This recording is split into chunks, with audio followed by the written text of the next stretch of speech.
In the previous lecture, I gave you an introduction to one-dimensional array. It was just an introduction. Therefore, in this lecture, we will continue our discussion on one-dimensional array. So let's get started. There are basically three questions we have to address related to one-dimensional array. The first one is how to declare and define one-dimensional array.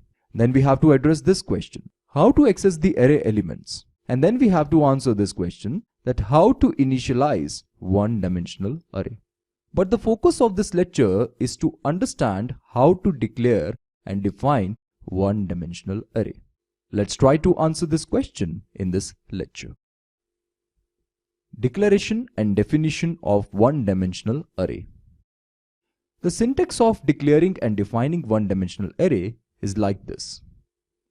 First of all, you have to specify the data type, then the name of the array, and then inside these square brackets you have to specify the number of elements. Like for example, an array of integers can be declared as follows. This is the way you can declare an array of integers. You have to specify the data type. Data type of this array is integer.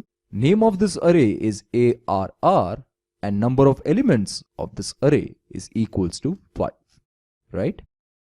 This is not only the declaration, you're not only declaring the properties of this array, but you're also defining it. When I say you're defining it, it means the compiler will allocate a contiguous block of memory of size equals to 5 into size of integer. Definition means compiler will allocate some memory, and the size of this memory will be 5 into size of integer. Why it is 5 into size of integer? Because this array consists of 5 integers, right? And if I'm saying the size of integer is 4 bytes, then the total size of the memory allocated by the compiler is equals to 5 into 4, which is equals to 20 bytes. Size of integer depends from machine to machine. So I cannot say that it is going to be 4 bytes only. It can be 2 bytes as well. So it depends on machine to machine. But if I'm assuming that size of integer is 4 bytes, then the total size of memory allocated by the compiler will be 5 into 4, which is equals to 20 bytes, right? Now there is one question for you. Can we specify the length of the array as 5.679? Or can it be of type other than integer?